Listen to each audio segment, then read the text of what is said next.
ესი ამბავი სპარსული ქართულად ნათარგმანებით. ხელზე საგოგმანებელი კაცის დაწერა. რუსთაველმა შექმნა ახალი ქართული ენა. ტექსტი ემპათიაზე პირველ რიგში. ამ ტექსტის საკვირველებას ის არის, რომ დასავლეთის და აღმოსავლეთის ჰარმონიული შეხვედრა. რუსთაველი იყო დევნილი, რომელსაც სინამდვილეში ისე მოვეკეცით, რომ სახელი და გვარიც არ ვიცით. ამიტომაც ატანდნენ ვეფხისტყაოსას მზითებში. ქაჯეთის ციხესთან თათბირი. როგორ უნდა აიღო ქაჯები? ქაჯეთი არის დასამარცხებელი არა მარტო გარეთ, არამედ შიგნითაც. დიდ საქმეებს ჭირდება გაერთიანება. იდეა, რომელიც არ განხორციელდება, ის არის უვარგისი. ქალი როგორც იმპულსი მოქმედებისკენ, თინათინი როგორც გონება. რა უნდა დაეტია ამდენი ოქრო გაქვს, ამდენი ბრილიანტი. 60-ში იყო სტაგნაცია. და მხოლოდ ასე გამოდის ქაჯეთის ციხის აღება და სინდისის პატიმრების იქიდან გათავისუფლება. ენა, გული და ხელოვანება. ამას ჭირდება იწყბობით კითხვა. და წლების განმავლობაში. გვაქვს ჩვენი ტრაქტატი მორალური, რის მიხედვითაც შეგვიძლია ვიცხოვროთ. ბოროტსას ძლია კეთილი. ფილმან არსება მისი გრძელია.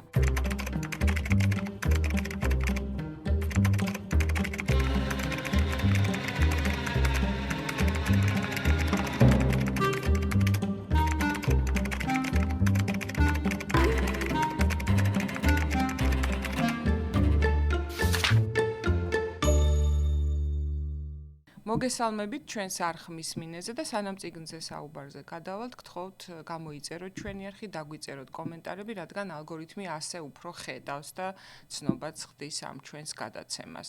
ასევე მადლობა ჩვენ სპონსორს თისწყალს, რომელიც ქართულ წყლებს შორისაც კი გამორჩეულია და ასევე ძალიან დიდი მადლობა ჩემს სტუმარს ძვირფას ქეთი ქურდოვანიძეს, რომელიც დღეს ჩვენი ქვეყნის, ჩვენი სახელმწიფოს და ჩვენი იდენტობის მთავარ ტექსტზე გვესაუბრება. ეს არის ვეფხისტყაოსანი. მადლობა ქეთი, ჩემთან სტუმრად რომ მოხვედი. მოგესალმები ქეთი, ჩემო კარგო, მივესალმები ჩვენს მაყურებელს და ეს გადაცემა უკვე ჩემთვის გახდა ყოველკვირეული საზრდო, არა მარტო ჩემთვის, არამედ მას საზიარებენ ხოლმე ქართული დიასპორის წარმომადგენლები და ასეთ სათაურს უკეთებენ. შუქი მოვიდა.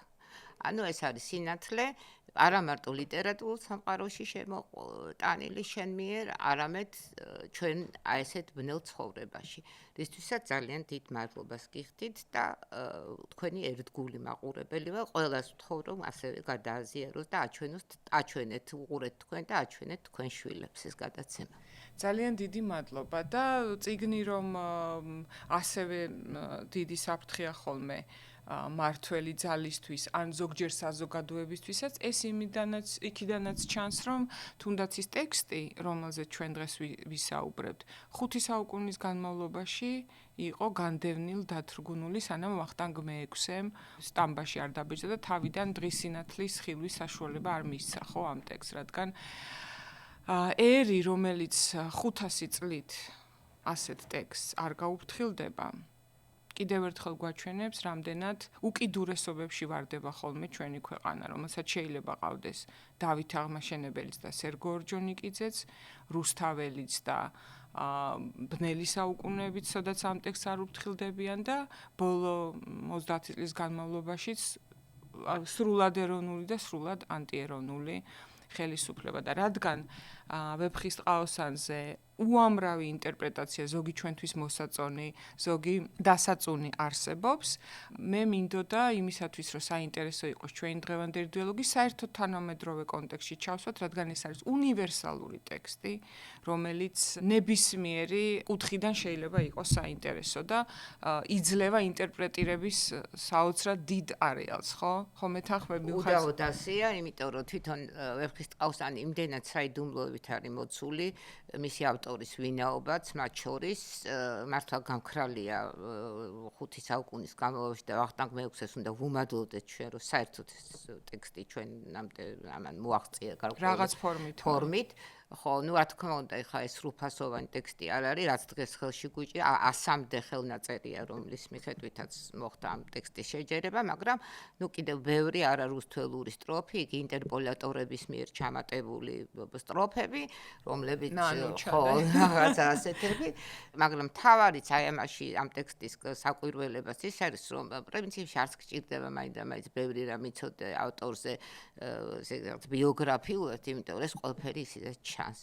მაგრამ რო არ ვიცით ბევრი რამე ავტორზე, ხო ჩვენზე მეტყველებს ეს ჩვენს ისტორიაზე და ისტორიულ კონტექსტზე. კი, ნამდვილად იმ დევნაზე ხა ამაში ღრმად ვარ დარწმუნებული რუსთაველი იყო დევნილი, გაგდებული საქართველოს და როგორც არა მარტო დიდი მწერალი, დიდი პიროვნება ხო, რომ ალბათ სავარაუდოდ, რადგან ტექსში მთავარი რაც ჩანს და რაზეც პირველ რიგში ალბათ ყურადღება უნდა გავამახვილოთ, ეს არის საოცარი განსწავლულობა. აი გული რო სიამაყით აგევსება, რამდენად განსწავლული და ალბათ ბევრ წიგნ გაცნობილი იქნებოდა შოთა რუსთაველი. ხო ეს ჩანს ტექსტში, რომ ის პლატონის გამოქვაბულის იდეიდან დაწყებული, მგონი დამთავრებული მართლა სპარსული ლიტერატურით მიუხედავად, რომ ხა სპარსული ალბათ იქ ისეა ნახსენები, ეს არ არის საიდანაც აღმოსავლური კულტურიდან აღებული ნარატივი, ჩემი აზრით, აბსოლუტურად ავთენტურია და არა მარტო ჩემი აზრით, ყველაფერში ჩანს, რომ ეს არის ძალიან ჭკვიანი და მართლაც ხელზე საგოგმანებელი კაცის დაწერილი, რომელსაც სინამდვილეში ისე მოვეკეცით, რომ სახელი და გვარიც არ ვიცით. ძალიან სწორად შეეხე შენ ამ სპარსულ ნარატივს.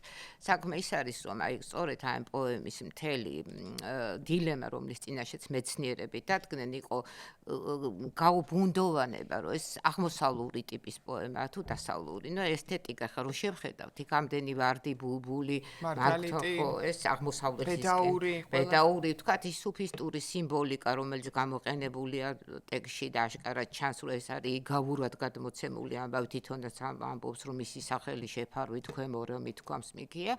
მეორე მხრივ კი ეს არის წმინდა ევროპული გრაალის პოემის ტიპის პოემა, განსხვავებული სხვათაშორის ამ ევროპული ტექსტებისგანაც, თუნდაც ვარდის რომანისგან, თუნდაც პარციფალის მოძრაობისგან და ძალიან ინდივიდუალური, ძალიან სწორად აღნიშნე და აი რაც შეეხება რო წერია, რომ ესი ამბავი სპარსული ქართულად ნათარგმანები, თარგმანი ძველ ქართულად ნიშნავს კომენტარს.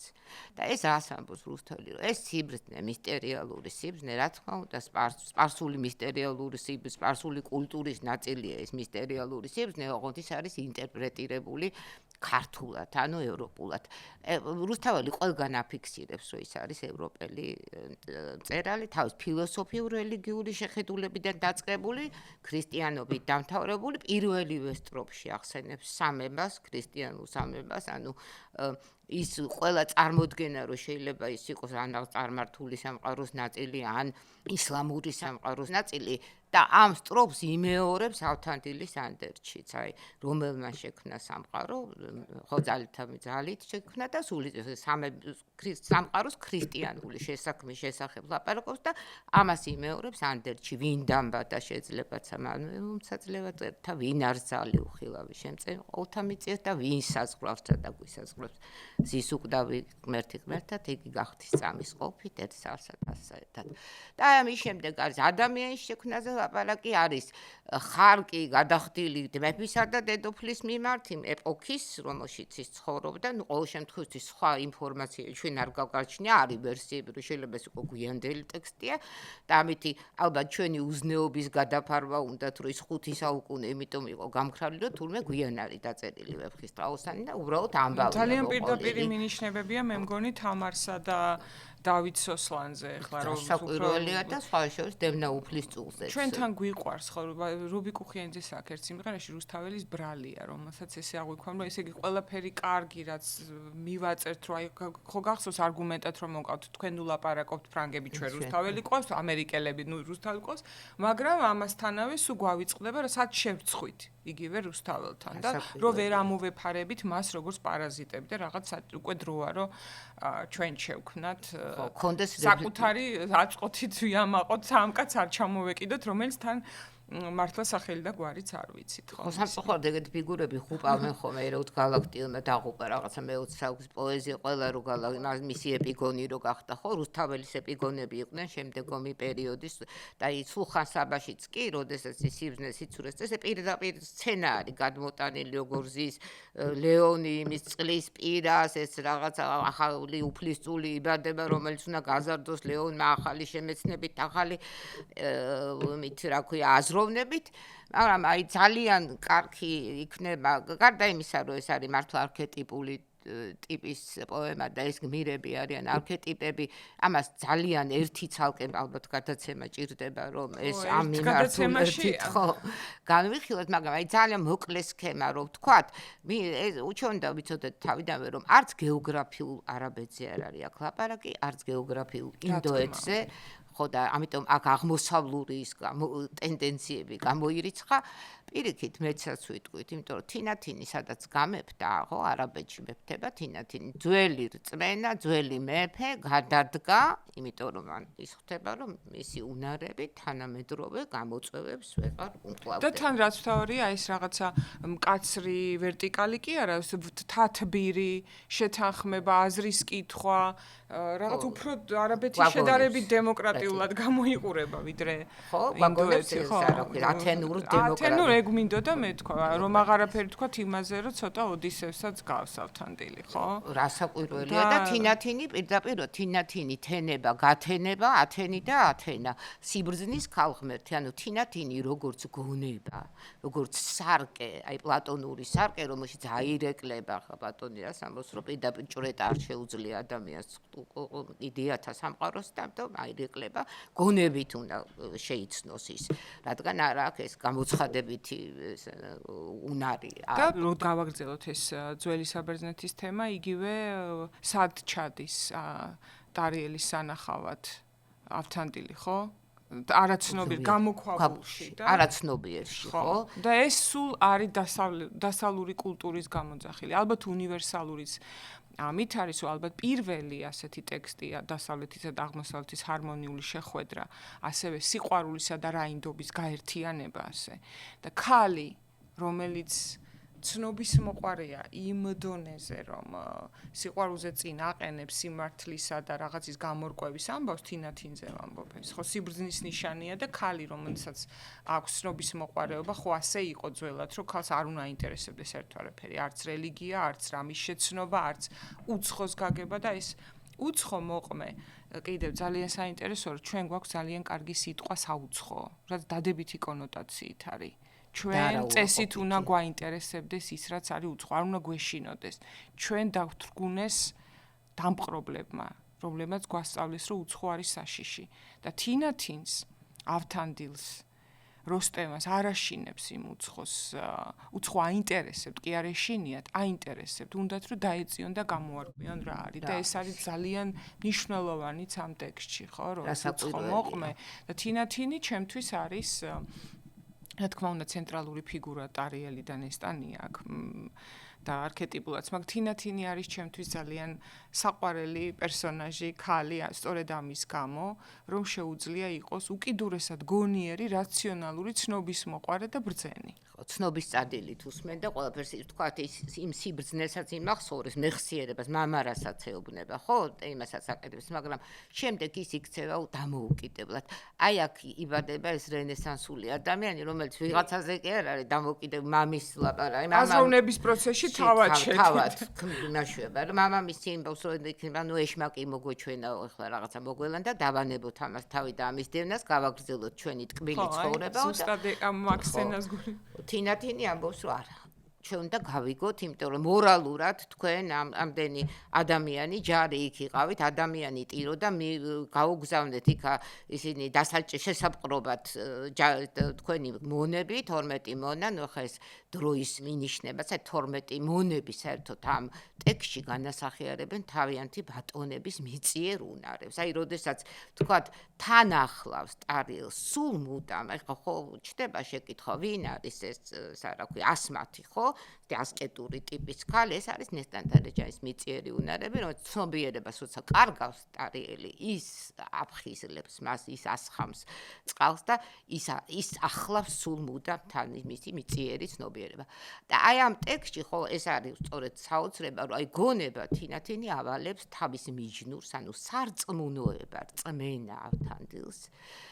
რომ წავიდეს და შეიმეცნოს ვინ ნახა ეს უცხო და ამით ავალებს მას რომ დაიხვეწოს თუ როგორ მორალური პასუხი როგორც და გასცეს განვითარდეს სულიერად როგორც მამაკაცი, როგორც რაინდი და როგორც ადამიანი. ავთანდილი იმდენად არ არის თავიდან, ხო, ესე აღტკინებული ამ თემით, მაგრამ შერცხვენილია. ეს მაღალი იდეები მოდის ქალებისგან. თუ იგივე ასმათი, რომელიც ახსენე, როგორ განასახიერებს კიდევ აი დამოკიდებულებაში, ავთანდილი როცა ხვდება პირველად, ავთანდილიც როგორი გონიერია, ხო, თავიდან კი არ ხვდება, რომ დალაპარაკებით შეძლებს. ქალთან მოგვარება ყოველთვის შეიძლება მოლაპარაკებით და თავის შეცოდებით და თუ კი კაცებთან მაგალითად იგივე რამასთან შეშინება მუშაობს, ქალებთან პირიქით ტკბილად დალაპარაკება და თავის უცბად ხვდება და აი ესეც რაც თქვია ამ ადამიანურ ენებზე აქტუალობა და ფსიქოლოგიზმები ვეფხის ერთი მაოცებს ხოლმე ფსიქოლოგიზმები სოფოკლესთან და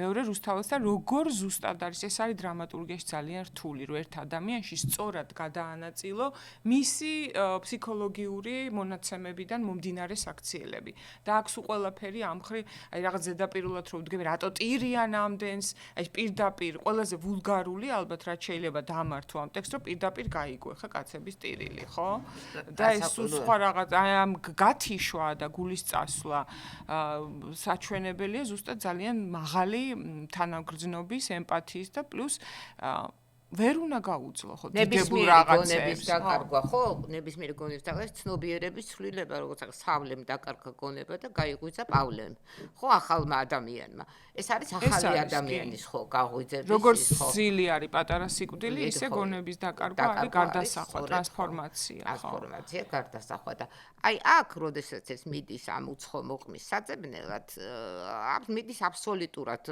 ყველაფერი ის უნდა გააკეთოს რასაც აკეთებს ტარიელი იმიტომ რომ დატოვოს სატრფო გაიჭრას ველად იყოს მარტო იომოს ზღვით ორივე ომობს ზღვაზე ტარიელი ეხმარება ფრიდონს და ეს კი ვაჭრებს ხო ანუ და შემდეგ მოისმინოს გამოქვაბულში ძალიან სწორედ აღნიშნე შენ ტარიელისგან ის რაც თვითონ არ უნახავს ანუ რა ედემობრივი ყოფა ანუ ნესტანტარეჯანი ნესტანდარეჯანს ამბავ მისგან უნდა გაიგოს საღვთო სოფია საგრალი აი ეს არის სწორედ ხო მარადიული სიცოცხლის ხე მარადიული სიცოცხლისა რომელიც ადამიანმა დაკარგა ენატრება და რატო დაკარგა იმიტომ რომ 64-ში იყო სტაგნაცია არაფერი არ ხდებოდა იქ იყო ადამიანს იქ ვერ გახდებოდა ღვთისმსგავსი იმიტომ რომ ღვთისმსგავსებას რა არის შემოქმედება ხო შემოქმედია ეს შემოქმედებითი პროცესი და აი საოცარი ახლა მოდერნის მწერლებთან აი თქვა პრუსთანაც კი არ არის დროის ესეთი გაგება როგორიც არის ვეფხისტყაოსში წარმოუდგენელი როგორ გადის ეს დროის რაღაც ასტრონომიული დროის მიღმა რუსთაველი და აი ნარატივებში ჩართული კიდევ ესე იგი ეს მეხსიერებითი დრო ემოციური დრო რომელიც რუსთაველი ემოციური აღქმა და ძალიან ზუსტად შენი შესუპირველად მახსოვს რომ ბავშვობაში რომ წავიკითხე მეორე დაძალების შემდგომ წაკითხვას გულისხმობ აი ამ დროის აღქმა როგორ გამიჭირდა როგორ გადიოდა, როდის რა ხდება, ეს სადღაც 3 თვე, ქორწილი 10 დღე, იქ რაღაცა ძალიან დიდხანს გონია, რომ რაღაც საუკუნეებზე გადაჭიმული, ან წამებში ხდება რაღაც. და იმაში მოგონებები კიდე ჩართული, ძალიან დრამატურგიულად ურთულეს და ყველა პერსონაჟი, არც ერთი პერსონაჟის განვითარების რაიმე ტიპის სისუსტე, ახლა რო თქვა, და რომელიმე პერსონაჟი ვერ ვითარდება, არა.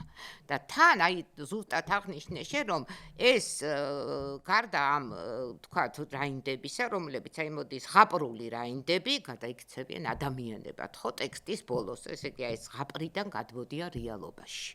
და რეალობა კი არის გულანშარო. ანუ ადამიანური სიბრძნე, ფატმანი და სხვათა ქალაქი. რომლის დახმარების გარეშე, აი ამაშია რუსთველის გენიალობა. ღვთის დახმარებას კი არის შეწევნა, ხო, არა, ბატმანის დახმარების გარეშე ეს როგორც სიმბოლო სამი საღვთისმეტყველოს სათნოების სიყვარულის ტარიელი ავთანდილი თქვათ მისი წმენის და ფრიდონის სასოების ანუ იმედის რომელიც იმედს აძლევს ტარიელს რო ცოცხალიან ნესტანტარეჯანი იმისგან გაიგებს პირველად ამის ადამიანური სიბრძნის გარეშე ადამიანური ფილოსოფიის გარეშე წარმოუდგენელია ნესტარ-დარეჯანის და ვაჭრობაზე და სიძვაზე სტერეოტიპის დარღვევაც, რომ ფატმანი არის საკვანძო ფიგურა, რომელიც დადგა ყველანაირ საკუთარ აი ამ მიწიერ მებერზე მაღლა და ალბათ ყველაზე რთული ამოცანა ეს არის რომ საკუთარი თავი გადაწიო შეყვარებულმა ქალმა უკან და დიდ იდეალებს მოემსახურო და ამის პოტენციალი არის გულანშაროშიც და ყველგან, ხო? ეს ვაჭრები ცოტა გახსოვს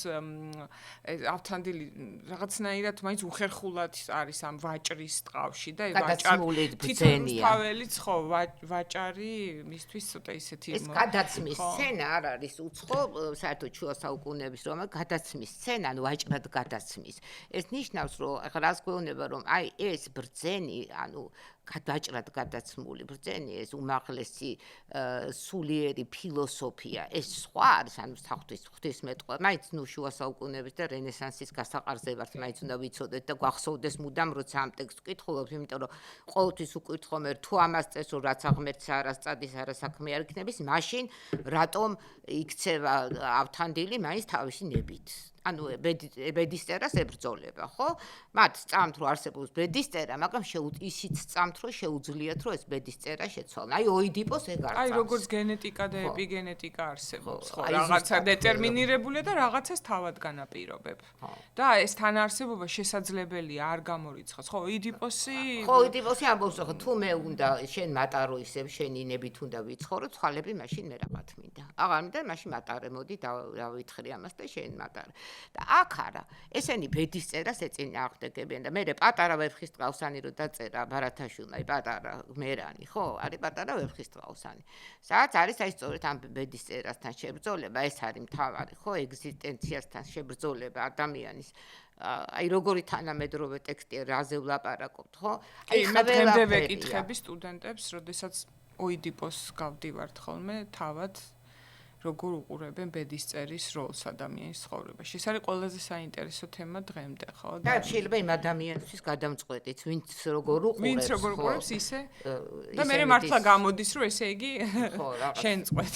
შავი კატა როგორც ედგარ შავი კატასავით, აი როგორც კი შენ შთაიგონებ რაღაცა, რომ ესე ბედისწერა ესეთია. და მეცნიერებაშიც იცი დღემდე ეს საკამათო თემაა. ბიოლოგიაში ტვინი ირჩევს თუ მე ირჩევს თუ უკვე არჩეულს მაშვება და დეკლარირებს. ხო, ყველაზე მთავარი კიდევ აი რაც თანამედროვე ფსიქოლოგიზმზე თქვი შენ და არა შეიძლება ამას არ გამოვეხო ძალიან სწორად შენიშნე და აი პირდაპირ როდესაც ავთანდილი სატარიელი ცნობა დაკარგულია და ავთანდილი იპო ნახავს მას მეორედ რომ შემოbrunდება რომ დაპირდება რომ დაბრუნდები და დაბრუნდება ხო უკან სხვა ადამიანი მიდის უკვე ავთანდილი ხო სხვა შორის რომ მიდის მას მარგალიტით აჯილდოებს თინათინი აძლევს მარგალიტი ხა ხოდნისა, ანუ გონების ხო სიმბოლო მარგალიტს ატანს თან და ესე იგი უნდა მოხდეს ამ ცოდნის კორპორაცია. ყველანაირი ცოდნის, რომელიც არსებობს, იმიტომ რომ ხაჯეთი იმდენად ძიმე ასაღებია, რომელსაც მარტო ვერ გაუმკლავთ. მანამდე გმირები უმკლავდებიან ამ პატარ-პატარა ამბებს. სადაც ძალა და გონება გაჭრის და სადაც უკვე შემოდის გრძნეულება, იქ უკვე საჭიროა კორპორაციული ცოდნა. ეს კორპორაციული ცოდნა დევს სხვადასხვა ადგილას და დასამარცხებელი იარაღზეც ესეც არ დამავიწყდეს აუცილებლად თქვა, იმიტომ რომ ძალიან მნიშვნელოვანი ადგილია ვერხისტყაოსანში. ხო და მანამდე აი როდესაც ის ნახავს აი ტარიელს ცნობა წართმევს, ის უტარებს აი ფსიქოთერაპიის ნამდვილ თანამედროვე ფსიქოთერაპიულ სიას. ეუბნება რომ შენ არ ახარ მარტო ესეთი ამბავი ყველას მიჯნური მარტო შენ არ ახარ. ეს არის ესე იგი საყოველთაო ამბავი, ყველას მოსულია ასეთი რამ. შენ არ ახარ განსაკუთრებული სამყაროში. ანუ ბედისწერა შენ ასე არ გექცევა.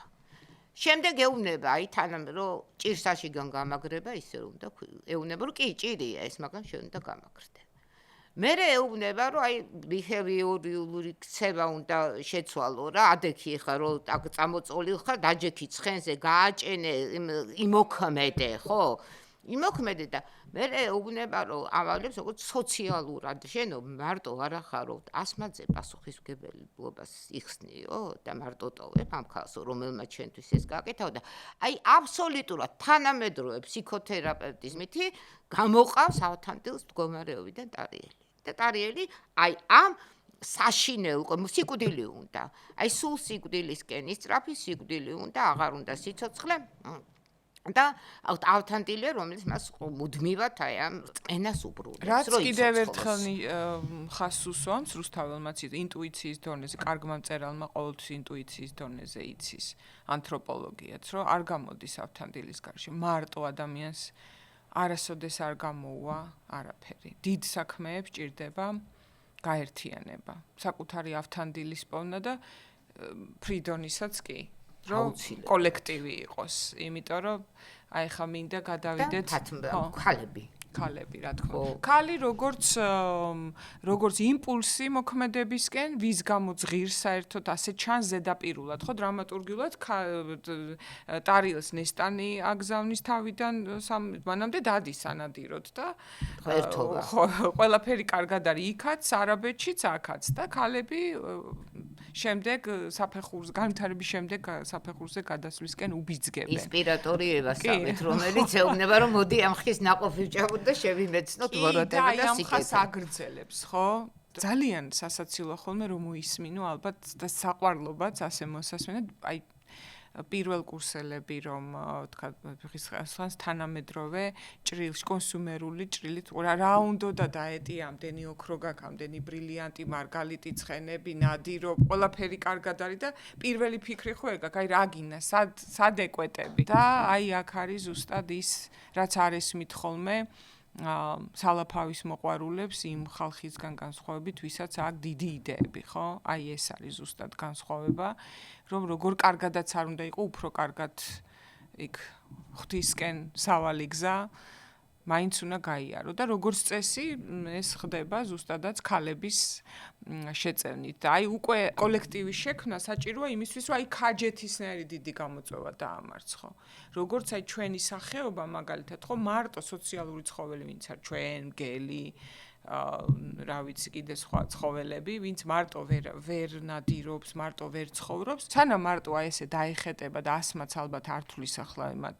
მოკავშირეთ ხო ვერც ვერაფერს ვერ აგვარებს როგორც კი გამოჩნდება ავთანდილი და შეიამხანაგებენ ფრიდონს ნესტანის თავისუფლება მანდედან უკვე იწყება და ყველაზე ძალიან მიყვარს და მე და შენ თანამედროვე პოლიტიკურ კონტექსტსაც ალბათ ამით ქაჯეთის იხესთან თათფირი როგორ უნდა აიღო ქაჯები აი როგორ ჯობია ფრიდონის ვერსია ხო არის რომ აი მოვატყვებ გავივლი ჩემს ჟონგლიორობას აი საკუთარი თავი ზედმეტი იმედი რომ მარტოც ვიზამ და თქვენ მერე შემოთ აი კი ვაშკაცობაა რომ შევარდები მე მარტო გავაკეთებ ყველაფერს მე ვიზამ თქვენ მერე მომეხმარეთ თავგან წირვა მეგობრებისთვის მაგრამ არარაციონალური რომ შეასკდე რაღაცა, სადაც დამარცხებული გამოხვალ.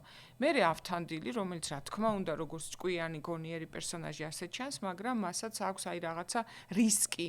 მოდი გავრისკოთ აი ეს მიდგომა და ტარიელი აქ ჩანს ალბათ მისი რომ ის არანაკლები მიუხედავად იმისა, რომ გულწასული და მოსულიერებული აქამდე სულ და სულ ავთანდილია მისი გონი, მისი ინტელექტი, აი აქ გვთავაზობს ძალა ერთობაშიას და გადანაწილებას რესურსის და ასე შეტევას ქაჯეთის ციხეზე. ანუ ჯერ გაერთიანებას, მერე რაზმებად დაშლას და სამი მხრიდან შეტევას და მხოლოდ ასე გამოდის ქაჯეთის ციხის აღება და სინდისის პატიმრების გათავისუფლება. პირდაპირ არ გაიგოთ ქოცებო. ჩვენ ლაპარაკობთ რამდენად მნიშვნელოვანია ვაშკაცობასთან მაღალ მორალთან, დიად მიზანთან და სიყვარულის გამო თავგანწირვასთან ერთად დაგეგმარება, ხო ასე? აუცილებლად და ეს წარიწყება მარტო სხვათა შორის ქაჯეთ ამას აქვს წინა მთელი რიგი პირობა. პირველი ეს არის გამოქვაბულში დევების დამარცხების შედეგად ნაპოვნი. ხა გამოქვაბული წაღან ვილაპარაკეთ რომ თვით ჩაღრმავების და დევები, ვეფხვები ამ ნაწარმოებში და ზოგადად ვეფხის ტყავსანი რა პანტერაზე ლაპარაკი სინამდვილეში ამ დაწინწკლული ტყავის და პანტერა არა და ზოლიანი ვეფხვის, ხო? იმიტომ რომ ეს განასახიერებს ფირმანენტუმს, ზეციურ მას ცას, ღვთაებრივ ცას და ისე მოსავს ტარიელს ეს ვეფხის ტყავი, როგორც ღმერთს მოსავს მოიცავს ვარსკვლავებით მოჭედილი ცა. ხო, და ეს ვეფხისტყაოსანი გმირები ძალიან ბევრი არიან ლიტერატურაში. ახლა პირველი არ ახალი ამბავია და გამოქვაბული სიმეებზეც, კედლებზეც არიან გამოქვაბული თვით. ხო და ეხლა რა შეეხება, როგორ იწყება ამ ხაჯვეთის? აქ არის იარაღი. ხო და ეხლა ამ იარაღს აწერია ასეთი რამ, რომ გამოიყენეთ მარტო ხაჯეთის დასამარცხებლად.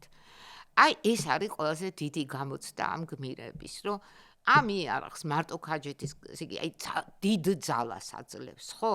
და რისთვის გამოიყენებ ამ ძალას, ხო? და როდის? აი მე კიდე იმას გაბედავ, რომ შენ ეს ძალა გამოიყენო, თქვა შენი ძალაუფლების გასაძლიერებლად. არა, აი ესეც არის ამ რაინდებისთვის, ამ გმირებისთვის გენიალური მიგნება ეგ. იცი ამაზე ან მიფიქრია, რომ ხო, აი მე აღარ გამოუყენებიათ ეს აბჯარ იარაღი, ხო? იმიტომ რომ ეს იარაღი, რომელიც შენ მოგეცემა რაღაცა ბოროტების დასამარცხებლად, მე აღარ უნდა გამოიყენო პირადი მიზნებით და შენი რაღაც ძალაუფლების გასაძლიერებლად და კეთილდღეობის მოსაწყობად და გასართობად. გასართობად. მეორე, რომელიც ძალიან მნიშვნელოვანი ადგილი არის, როდესაც ნესტან დარეჯანი გადაიცვამს კაცის დასაცმელს. ეხლა ეს გადაცმაც არ არის ახალი ამბავი, ხო, ვიცით ყველამ რა გარდასახვას რო ნიშნავს, მაგრამ ეს არის აი პირდაპირი განცხადება იმისა, რომ ქალისთვის და კაცისთვის, ქალისთვის შეუძლებელი არაფერი არ არის. ქალს შეუძლია ზუსტად იგივე ამბები გააკეთოს, რაც კაცს და გეგმას რაც ხდება ხაჯეთში, ნესტანი გამოგზავნის სხვათა შორის.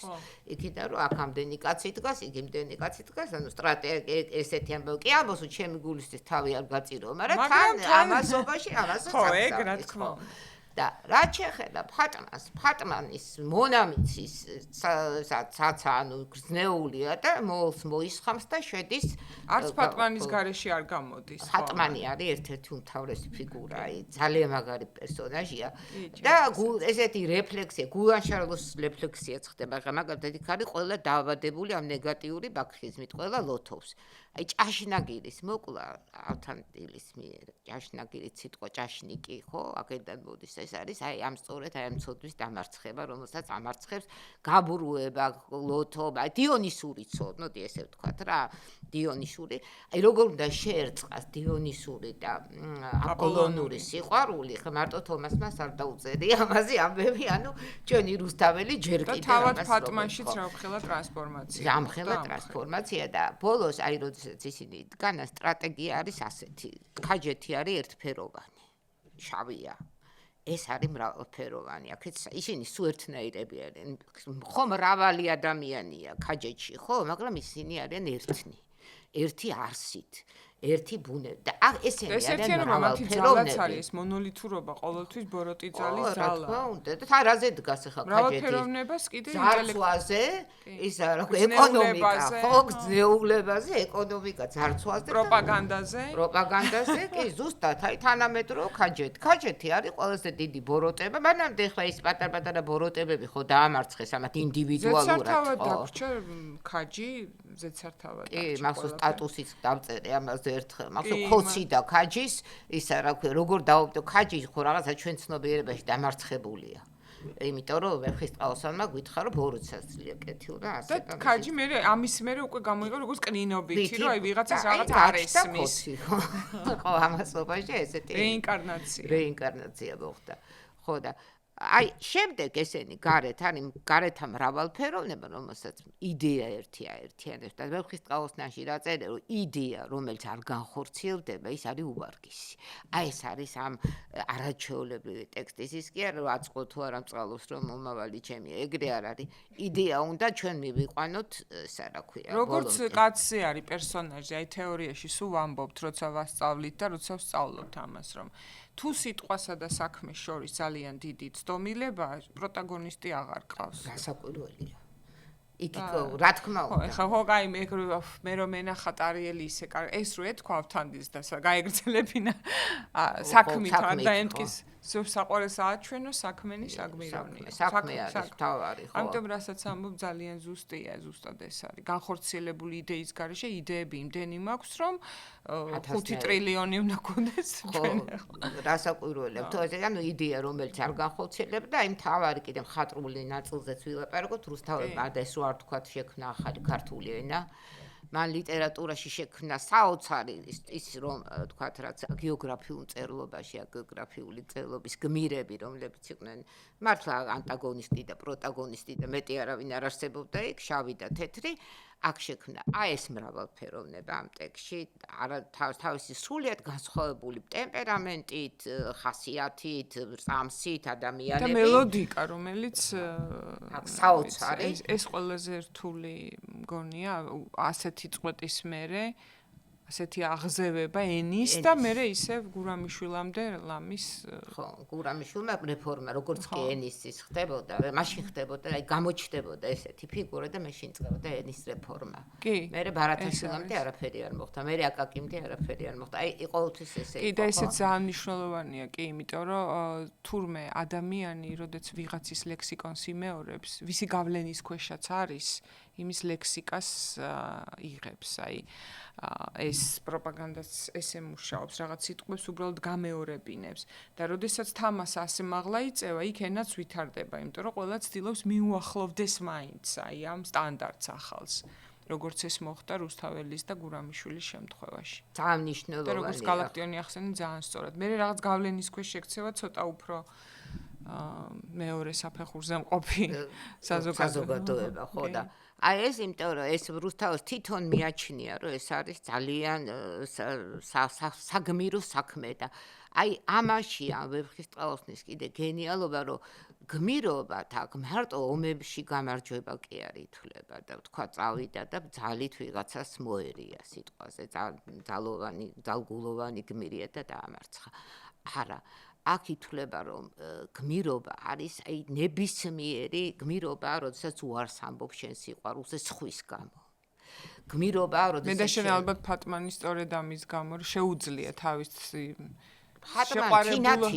თინათინიც, მაგრამ აი ყველაზე ისეთი ქალური გადასახედა რომ შეხედო ძალიან თანამედროვე და ბოდიში ცოტა ვულგარულობისთვის, მაგრამ ხა როგორია კაცზე გადაირიე, მოგეწონა ის ამ დროს ნუ ყვავს გადარებს, მაგრამ სხვა შორის ყვავი ძალიან კაი ფრინველია, მაგრამ და შენ ეხმარები იმისთვის, რომ სხვის მასიყვარულმა გაიმარჯვოს. საკლანძორულს ასრულებ და საოცარი ფიგურა არის ფატმანი, მართლა საოცარი. თინათინიც როგორც რომელიც აი ორი სხვა ტიპის ის ასკეტი ხალი, რომელიც აი რომელსაც საერთოდ არ აქვს და ფრიდონი, რომელსაც არც ვინმე უყვარს, არც ვინმეს აი გადასარება ცხოვრობს არაჩვეულებრივი სამეფო აქვს, შესაძლოა ყველაზე მეტი ის მას ეხოცება. ამ რა თქმა უნდა, კი და საკომპენსაციოდ მე ტარიელი კი თავაზობს 1000 სიმდიდრეს, მაგრამ ნუ ხო ეს. ხო, ეს მოწყენილია, იმიტომ რომ სიმდიდრე ადამიანები დაეხოცა საყვარელ, აი ყველა რაღაცას ამისთვის წირავს, ძალიან დიდს. ყველა დიდს ხვერპს იღებს. იღებს. ამიტომ და აი ეს ტექსტის შექმნაც, აი ეს როცა ამბობს რომ მას იხმაროს დიდი გმირობა.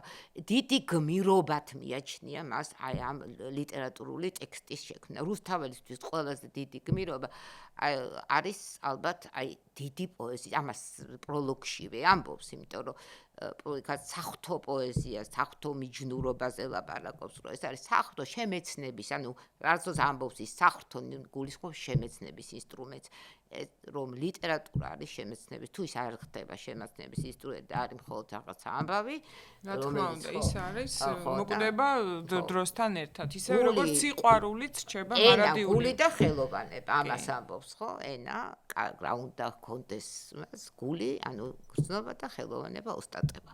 აი ეს არის ლიტერატურა. ამაზე უკეთესად მე მგონი ლიტერატურის დეფინიცია არ არის. გამორიცხული, ისევე როგორც სიყვარული, სადაც მიწიერი სიყვარული და ღვთიური შეძლო რუსთაველთან არის, რომ არ არის. აქ არის ეს ქალვაჟისა და დაწყებული ეროტიზმიდან დამთავრებული უდიდეს გამოვლინებამდე ამ სიყვარულს, როცა შეგიძლია საკუთარ თავზე წინ, როგორც გადასარევად აღნიშნე, დააყენო სხვა.